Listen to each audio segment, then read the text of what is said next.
今天我想回答一个几乎所有在美国工作、投资、规划退休的人都在心里偷偷算过的问题：在美国，到底有多少人退休的时候真的能带100万美元？另一个你一定听过无数次的概念——4%法则，在今天这个高通胀、高房价、高医疗成本的时代，还靠不靠谱？这期视频我不会给你鸡汤，也不会告诉你必须存到多少。我们只做一件事，用真实数据把100万退休这件事情一次讲清楚。大家好，我是王博士，欢迎回来。作为投资人和创业者，我每周都深度研读美联储等官方报告，把复杂的数据拆解成清晰可理解的财富判断。如果你想用 Fed 数据看清美国的财富真相，欢迎订阅这个频道，每周获取最新的数据解读。先说一句实话，100万并不是随便编出来的数字。在过去几十年，美国很多理财书、理财顾问、媒体都习惯把100万当成一个退休安全线。原因很简单，过去的房价更低，通胀更温和，医疗成本也远低于今天，还有很多人还有公司的养老金 pension。在那个时代，100万加社安金加养老金确实足以支撑一个中产家庭的退休生活。但今天的问题是，时代已经变了，通胀正在系统性的削弱100万的购买力。假设长期通胀3%，10年后的100万相当于今天的74万美金，20年后的100万相当于今天的55万，30年后的100万相当于今天的41万。如果你现在35岁，在65岁退休时终于存够了100万美金，你会惊奇地发现，那个时候100万美金的购买力大概只相当于今天的40万左右。不仅如此，根据 Fidelity 多年的估算，在美国，一个65岁退休的人一生中仅医疗相关的自付支出大约在17到18万美元左右。如果是夫妻2个人，医疗花费通常会在30万美金以上，而且这个数字还不包括长期护理费用。这意味着100万里很可能有相当一部分是用来买健康的。所以100万曾经是黄金标准，今天更像一条心理线。即便是如此，那我们也要问一下，到底有多少人净资产真的跨过了这条100万美金的心理线？我们先不谈百万，先看一个最基础的问题：美国普通家庭的净资产到底在什么位置？根据美联储 SCF 的数据，美国所有家庭净资产的中位数只有19万2700美金。进一步，如果我们只看大多数家庭真正能流动、能投资的资产，你会发现，对绝大多数的美国家庭来说，离100万其实非常的遥远。顺便说一句，不是所有美国家庭都拥有自住房，在美国大约有65%的家庭拥有自住房，在拥有自住房的家庭中，自住房的中位数价值大约是32万美金左右。但这并不等于他们有同样规模的可用资产。这些数据已经告诉你一件事情：100万美金的退休资产不是普通人稍微努力就能达到的水平。这张表看的不是有钱人，而是一个典型的已经退休的美国家庭。你可以看到，在65到74岁这个核心退休人群里，美国家庭的净资产中位数大约是40万美元左右，而全部的金融资产，包括退休账户在内，中位数也只有10万美元左右。这意味着什么呢？对于一个典型退休家庭来说，哪怕把所有能投资、能变现的金融资产都算进去，距离100万美金依然是一个数量级上的差距。现在我们来真正的一步一步的回答这条视频最核心的问题：在美国已经退休的人群中，到底有多少人能在退休时拥有100万美元？如果我们严格限定为已经退休加可以用于退休支出的净资产大于等于100万美元，那么比例会自然收敛到约3%，而不是5%，更不可能是10%。下面这几分钟，我来告诉你这个3%到底是怎么算出来的。很多混乱其实从一开始就埋下了。在美国，至少有3种完全不同的100万，但它们经常被混在一起说。第一种，包括自住房的全部净资产达到100万美金。第二，退休账户余额达到100万，包括比如 401k、IRA 等等。第三种，已经退休但仍然有超过100万可以用于支出的人群。这3种不是同一批人，而且每往下走一层，人数就会明显减少很多。如果你问的是美国有多少家庭一生中在某个时间节点净资产超过100万美元，答案大概是8%到10%左右。但这里有3个问题：第一，这是包括了任何年龄段；第二，这里包含了还在工作的高收入人群；第三，很大一部分资产被锁在房子里面。所以这一步不能直接用来回答退休问题。现在我们只看65到74岁已经退休的家庭，这是 SCF 研究中最常用的核心退休人群。在这批人中，根据美联储 SCF 的数据，家庭净资产的中位数大约是40万美元左右。这意味着1半以上的退休家庭净资产连50万都不到。放在这个基准下再看100万美元，你就会发现一个很直观的事实：对退休人群来说，100万绝对不是中位数问题，而是已经进入净资产分布的前段的位置。综合 SCF 的分布结构来看，在65到74岁的退休家庭中，净资产达到100万美元，大致已经站在前20%左右，而不是多数人的状态。这也是为什么当我们进一步把条件收紧到已经退休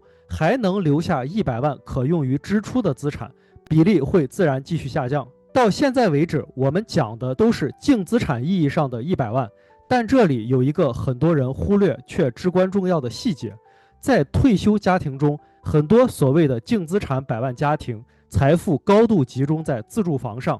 根据 SCF 的长期结构性数据，对大多数退休家庭来说，自住房往往占到净资产的30%到70%。除了前10%净资产家庭之外，对大多数美国家庭来说，自住房往往都是净资产中占比最大的一块。但问题在于，自住房对退休现金流的帮助极其有限，因为自住房通常不会卖，不能直接产生现金流，对4%提取法则几乎没有任何帮助。4%法则讨论的从来都不是账面资产，而是你每年能花掉多少可支配的资产。所以如果我们问的是已经退休而且仍然拥有超过100万美元可以用于退休支出的资产，那就必须把自住房资产单独剥离，而只看金融资产加退休账户加可变现资产。而一旦你这样做，答案会自然的变成比例一定要再往下调一层。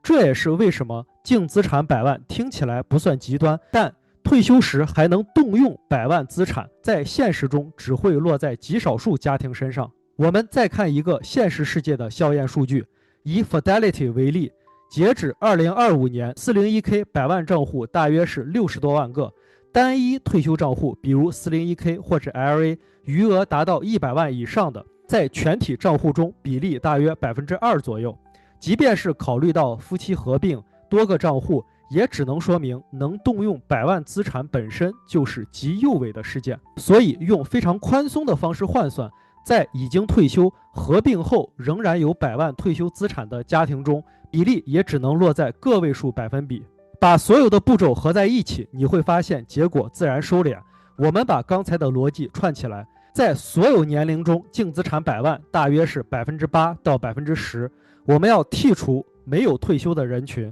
剔除主要由房产构成的100万，对照真实退休账户的分布，最终你会发现，在已经退休的美国家庭中，真正拥有超过100万美元可以用于退休支出的资产比例会自然落在约3%。如果你把口径放宽到包含房子的净资产超过100万，上限可以到5%。但如果你问的是靠这笔钱退休并持续支出的能力，那答案更接近3%，而不是5%，更不可能是10%。所以在美国，不是大家肯定赚不到100万，而是能在退休那一刻还留住100万，并能真正拿来用的家庭本来就不多。对了，如果你觉得这些财务数据和案例分析对你有帮助，欢迎订阅这个频道，后续会持续分享类似的内容。我们刚才已经用数据说明了一件事情，在美国真正能在退休时留下100万美元可用净资产的家庭本来就不多。但接下来一个更重要的问题自然就出现了，就算你真的站在这3%的人群里面，那这100万在现实生活中到底意味着什么呢？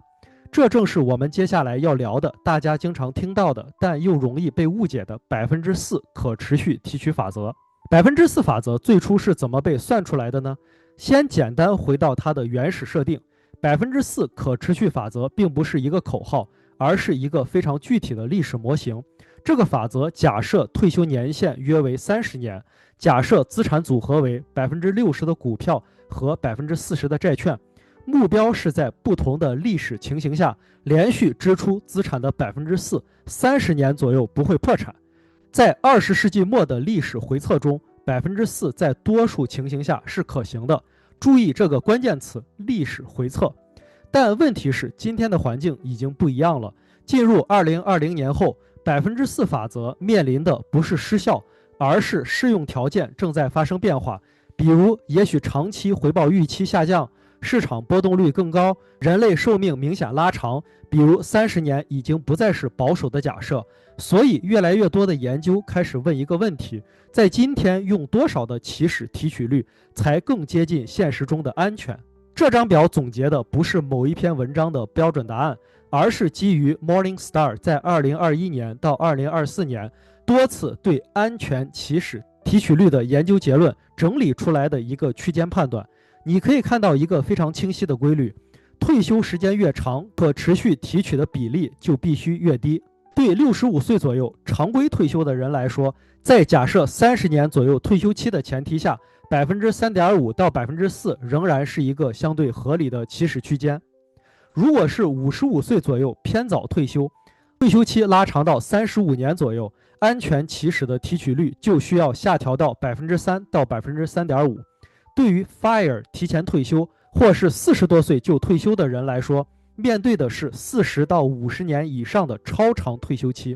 为了降低资金在晚年耗尽的风险，起始提取率往往需要进一步降到2.5%到3%。这也是为什么提前退休的人几乎不可能直接套用4%。一个常被混用但必须区分开的法则，在这里咱们也顺便把另一个经常被混在一起说的法则理清楚。72法则和4%法则解决的是完全不同的问题。72法则是用来估算资产积累阶段的速度。这个表格大家可以看到3个例子，具体的公式是72除以年化收益率，约等于资产翻倍所需的年数。而4%法则是用来管理退休后的消耗阶段，目标不是赚更多，而是尽量不在活着的时候把钱花完。所以72法则是在讲资产怎么变多，而4%法则在讲资产怎么别太快就没了。所以把这2部分连在一起，你会发现一个非常现实的结论，正是因为真正拥有100万的人本来就不多，而且越早退休，可安全提取的比例就越低。100万加4%法则，在现实生活中并不像很多人想象的那样宽裕。我们在这里用一个现实化的例子，如果你有100万可用的资产，按3.7%提取，你会每年有大约$37,000，治安金每个月平均大概$2,000，也就是每年$24,000到$25,000，加起来也就是税前每年$61,000到$62,000。这在高成本的地区也许刚刚够用，在低成本的地区相对宽裕一点。而退休地点本身就是一个财务杠杆。我们把所有的问题收在一起，在已经退休的美国家庭中，拥有100万可用资产的大约只有3%到5%，100万不再是保证线，而是参考线。4%法则没有失效，但必须考虑退休年限。退休不是一个数字，而是一个系统，关于资产、时间、现金流以及退休地点。所以真正决定你退休质量的，不是你有没有刚好100万，而是你是否在未来几十年里持续为未来的自己做正确的决策。好了，今天就聊到这里，非常感谢你的观看。如果你想持续获取基于官方数据的财富解读，欢迎订阅并打开小铃铛，每周第一时间了解最新的 Fed 数据分析。祝你投资和创业顺利，我们下期再见。